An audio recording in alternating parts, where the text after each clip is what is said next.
Lo tirtzach, do not murder. So we talked about, when we learned the first time, the principle behind it is that every person has a tselem elokim, an image of God in them. That means we discussed the potential to be godly.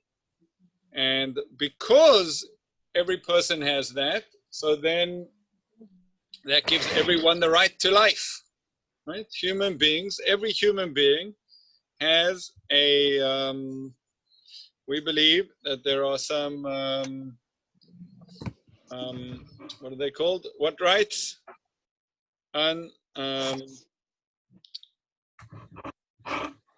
Inalienable.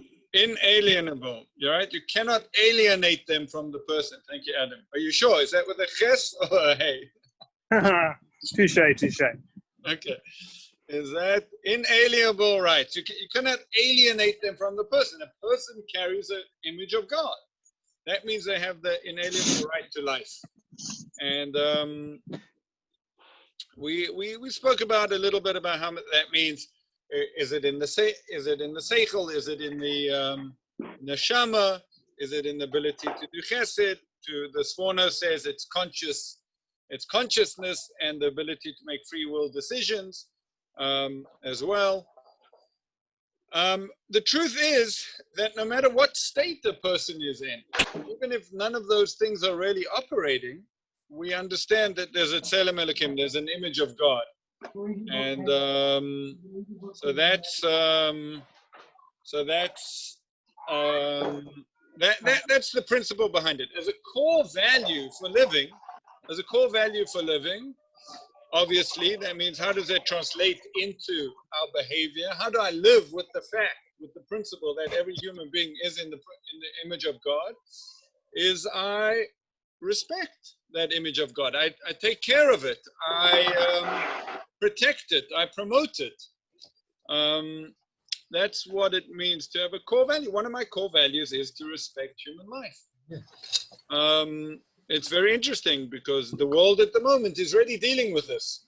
Right? This pandemic calls into question, what are we going to do as a human race to protect human life? How far are we going to go? How much, there are decisions to be made about how far we go and what we need to do but as a core, it definitely has shown that as a core value for human life, it's very universal, quite amazing, except for Sweden, but no, I think they tried something else, but it really has revealed to me a very, very positive part of our world. We discussed that life is lived on many levels. There's a physical level, an emotional level, an intellectual, spiritual, and really the core value is to be healthy and functional, to have a healthy lifestyle on all of those levels, right? We should have a physically healthy lifestyle. That's something that we should concentrate on. We should be emotionally healthy. We should be intellectually engaged and healthy, right? Functional. And we should definitely be spiritually engaged and functional and healthy. The question of the Midot of the Dibrot, the character traits of the Dibrot is, someone's making a bit of a rubbing sound. Yes, you can hear that noise. Yeah. Is it you, Barry? No. No? I'm going to go on mute. Tell me if that stops it. Speeder. Oh, thank you. Oh, no. Yes. No, I don't think so. Maybe. Yes, it's him. Okay, fine. Yeah. Marcus, Moshe, it's Moshe. stop. Marcus. Yeah, you can continue. You can scratch your back. It's fine. We can't hear you anymore. So, what does it mean when what we are trying to do here is find these character traits internally, right? What does it mean to respect life as a character trait? Which character trait is it? What does it mean to think about this and to live with it? What does it mean to internally be aligned with it, to live with it? So it's a very difficult question. I've really thought about this a very long time. For me, that means more than 5 minutes. Um, where is the value of life, the respect for life within each of us? Now, the first thing is to realize that it's very instinctive. It's very instinctive. You know, we all, when it comes to life and death, when it's actual, you know, people, something is revealed, this will to live, right? The will to live is very, Who's that? I don't know. Okay, someone, Sounds Look, like fuck. Farrell, can we try you on mute? Okay. Fine, the Farrell's mute. Okay. The will to life is revealed when there's a life and death situation, right? People take life very seriously. They will do whatever they can to live, right? We on this class, sometimes there's a guy, Mark Schnaps, and his father had coronavirus, was in a very dire situation. And there was a WhatsApp group that did Tehillim, that said the book of Tehillim, that said recited the whole book of Psalms 5, 6, 7 times, right? The whole book. And people really, you know, were willing to dedicate a lot of, we dedicated the class to his well-being. Thank God he's better now. He's been discharged. He's back home. He has survived. But And his wife? I don't know. His wife? I don't know. So the, you know, when it came to a question of someone that could be saved, we're almost willing to do anything, right, to save a life. And there's a lot said about that. Anyone that saves a life is like saving the whole world. It's a huge thing to save a human life.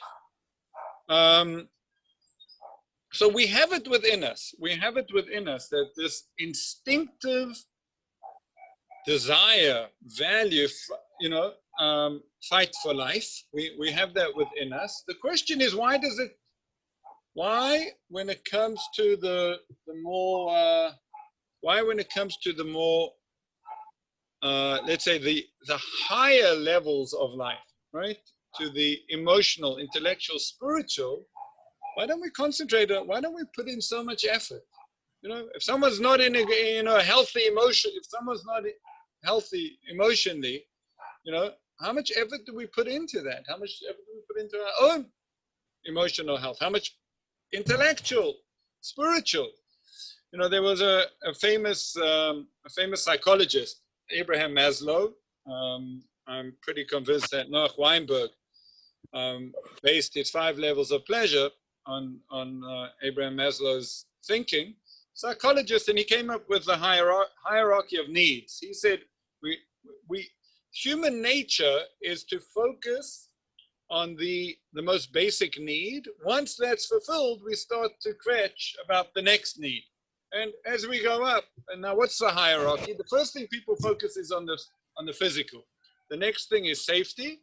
The next thing is love and belonging. The next thing is finding esteem. And the last level, he actually developed this later in life. He added this one on, was self-actualization. That would be the highest calling of a person. It's very interesting. There's a natural inverse relationship to how much effort we put into each one. So we put most of our effort into the physical, then safety, then love and belonging, esteem, self-actualization. Even though when we have physical well-being, we kind of forget about that and start to worry about our safety. Once we have safety, we start to think about love and belonging. Whatever we don't have, you know, that's the one we focus on. People don't make. Now, I think the Torah actually thinks that self-actualization, or I would say that's the spiritual, is the one we should. The whole Torah came to turn around Maslow's higher pyramid, not in the sense of his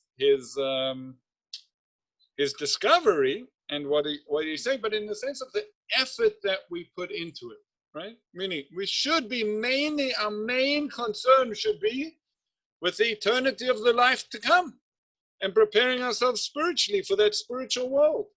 Surely that should be our greatest concern. So what goes, just by the way, we do see that people naturally understand this. It's a naturally understood phenomena. Black Lives Matter, right? What happened? A black man was, a terrible incident. A policeman, arrested him, and he basically murdered him. But now there's a whole movement worldwide that, Black lives, even emotional, Black lives come to employment, Black lives, where every aspect of Black lives suddenly matters. But he was only physically killed. Who says there's an issue on, because there's this recognition that life is more than just the physical. Okay, what goes wrong? Why, if it's a matter of life and death, physically, do we take it so seriously? Do we become almost obsessed with saving life?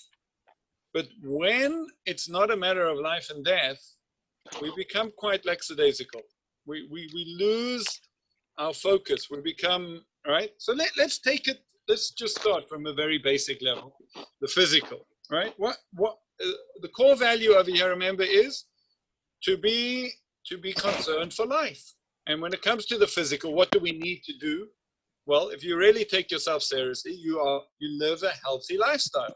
That means you are concerned with your health, your well-being, the food you eat, the exercise you do, the upkeep, your sleep, right?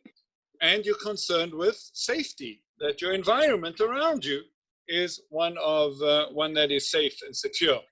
We want that for our kids. We want that for, right? Why don't we do that? Why, I don't know if any of us feel in top physical health state, right? Most of us probably feel a little overweight. I'm speaking for myself, right? Most of us feel a little underfit. We're not as fit as we should be.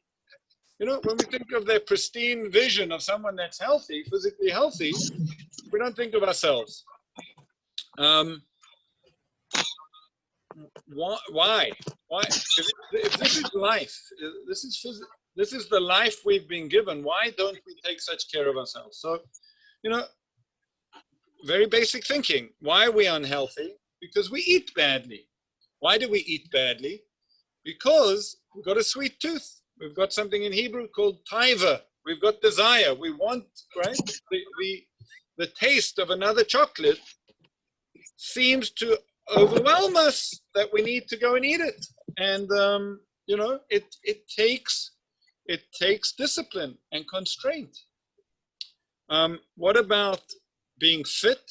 Well, that means, right, we're lazy. It takes effort to exercise, right? We've all had 3-4 months basically when we could have got into some of the best shape we've been in our life, because we've got a lot more time through this lockdown.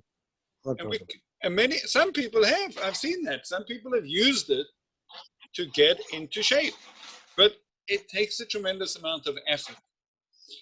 What about our physical environment? Sometimes it's dangerous. Sometimes we drive dangerously. We don't take every precaution, right? We might even text and drive. Or we might do stupid things, right? So I think there are two things. One is it's convenient. It's fun. It's this idea that it won't happen to me. We don't want to curtail our behavior, right? We need to, if you take your life seriously, you need to curtail some of the temptation that of our behavior.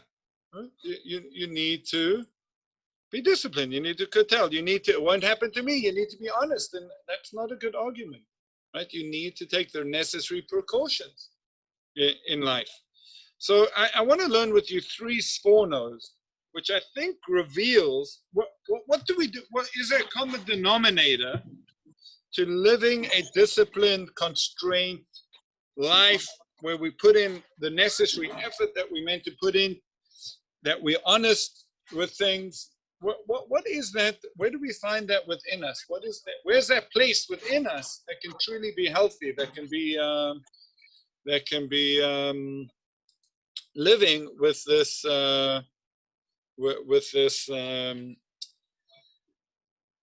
with this value. What's the Mida? What's the Mida? We're searching for character trait here. What's the character trait? So the Sforno said like this. He says that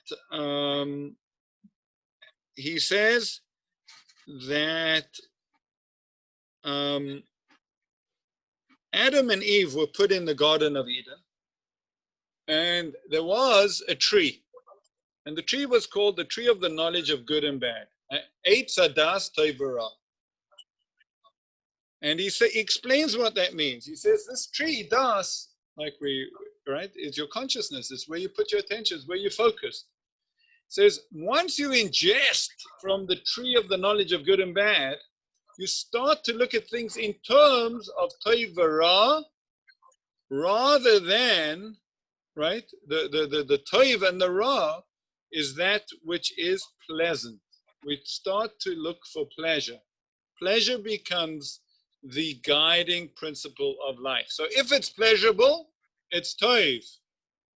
If it's not pleasurable, if it's difficult, it's ra, it's bad, right? The way that we look at the world through the guise of the gaze of the Eitz hadas tov v'ra is only looking for that which is pleasurable. So he says, but Hashem gave us a Tzelem Elokim. It is that very thing that we are trying to respect, that very thing which gives us life, the Tzelem Elokim, the image of God, is what we have as the antidote. So we need to attach ourselves to our own Tzelem Elokim. We need to find that within. How do we find that? So he says that the snake came to Chava, came to Eve, and said and seduced her, and got her to eat from the tree. So says the Sforno, what happened over there? So he says that what the snake did was he used her imagination and her desires, her taiva and her dimyan. And he basically he used, he basically, first of all, sorry, you've got to know the Sforno. The Sforno says the Nachash, the snake was not an animal outside. It was the internal Yetzer Hara. He calls it the Yetzer Hara. And why is the Yetzer Hara, the evil inclination? What's that inside of each one of us that's a snake? So he says, why is it called a snake? Because there's not much use to it. It has tremendous damage when it bites you, and it's very subtle. You don't see it so clearly. So he says, what happens is, God gave us taivas, God gave us desires, right? We need to eat, so God gave us a desire to eat. We need to procreate, God gave us a desire for sex. We need every desire we have has a good, is necessary in life. What goes wrong is that we start to imagine the fulfillment of those desires, and then we follow them even if they are not for our own good, right? That we only look for pleasure. We start to look for pleasure rather than that which is right and wrong. Sorry, Barry? Can anybody hear? Yes? I couldn't hear a word. Oh, have I broken up? Anyone else having a problem? You disappeared. Your sound went off. No, I don't know what happened. Disappeared. No, I got you. That was quite clear. It's okay now. Okay, but you heard everything, Adam? Yeah. Yes, I did. Yeah. Okay, fine. All right, good. So, okay, Barry, well, Get up later. the Nachash, the snake, Yes. is a metaphor. It's a metaphor for the Yetzer Hara, for the internal destructive energy that we have, to the desire to self-destruct. That's the Yetzer Hara. Yes. What's the koyach? How can we fight that? That's destroying life. Where do we find life? Says the Sforno, the Sechel. We find part of the Tselem Elokim, part of the image of God, is the power of Sechel, the knowledge of right and wrong. That's the power, right? To become a bar Sechel. What's the Mida, right? What's the character trait? Someone that we call in Hebrew a bar Sechel, a person who is committed to doing that which is right and staying away from that which is wrong. That's a Mida. That's a Mida. That means I find myself. Now you can start to find that within yourself, right? When is it that I feel aligned? When is it that I'm in touch with the part of me that's committed to doing that which is truly beneficial? That's what right is, right? It's truly beneficial. And what am I? Where am I committed to not doing that, which is dangerous, is harmful, even if it's pleasant, right? And I'm committed to doing that which is right, even if it's difficult. Right? I want to be a person that the fact that you're listening to this class means you obviously are people very aligned with this already, but that's where it is inside of us. I think there's many ways to go with this. So says the Sforno. The Sforno says the third one, right? The first one is what the tree was. The second one is what the snake is. The third one is Cain and Hevel. So Cain and Abel are in the field. Cain gets upset because Abel's Abel's sacrifice was accepted, and he murders him. And God turns around to him and he says, why are you so upset? Where's Abel? What's going on?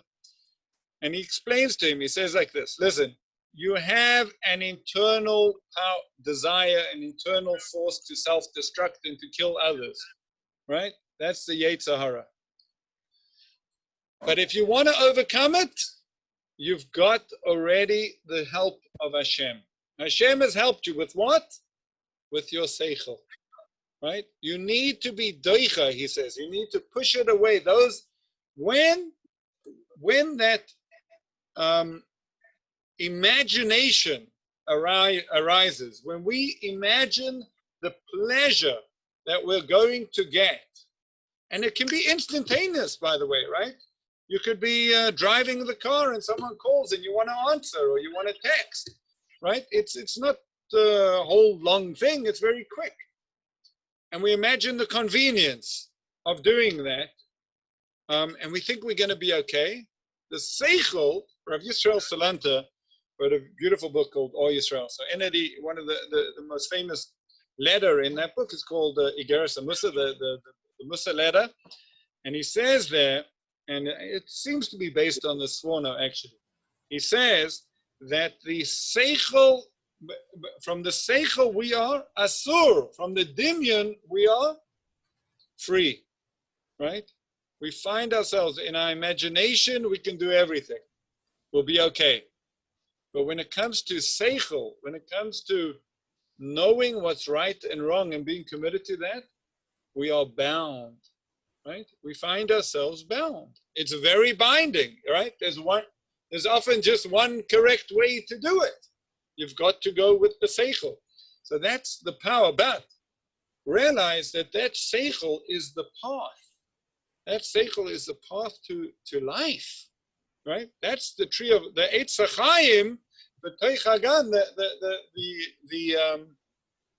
the tree of life. Is that straight path, right? Is a straight path. It's that knowing what's right and wrong and being disciplined or being constrained or being willing to be honest, being willing to put in the necessary effort to do what is right and to stay away from that which is wrong. That's what's called a bar seichel. You know, right? Rav Yisrael Salanter, in his time, there was pandemic, an epidemic, a cholera epidemic in the area he was living, in what was then Lithuania. And he had a problem because it was Yom Kippur and people wanted to fast. And at that time, the medical advice was, no, you should not fast when there's a cholera epidemic going around. You need to eat. And he had to fight with the people to eat on Yom Kippur. Why? Because the Yetzer Hara, this dimion, this imagination that I'm going to be okay, that I can do what I want, can even be from. We can have a from Yetzer Hara that tells us, no, Rahman al-Litzlan, it's terrible. Listen, there's a very simple reason why many from communities have been very badly affected by coronavirus. They're very social beings, right? You go to shul, you're with 50 other guys in close proximity singing. Yeah, it could be one of the worst ways to spread it. Then you go to the Kiddush and everyone's shaking hands and giving hugs and l'chaims, right? And then everyone's in, schmoozing and in each other's houses, and right? But there's also Yetzer Hara that I don't want to be bound. I like that. I don't want to curtail that. And, there's a funeral. We have to go to the funeral. No, you don't have to go to the funeral. Every person can die just by themselves. No one needs to go, right? The Sechel being, so that's what I want to say is the Mida. Finding life within oneself is finding Sechel, is finding that knowledge of right and wrong. And if you don't know what's right and wrong, your Sechel tells you go and find out, right? Go and find out, seek it out. And that commitment to living that way, the commitment to living in the derech hachayim, in the way of life. And I think, sumira v'aseh toiv, stay away from bad and do good. I understand what I'm saying is very much the sumira, is the, stay away from the bad. We need to get used to being bound. We need to get to practice curtailing ourselves, disciplining ourselves, putting in the necessary effort.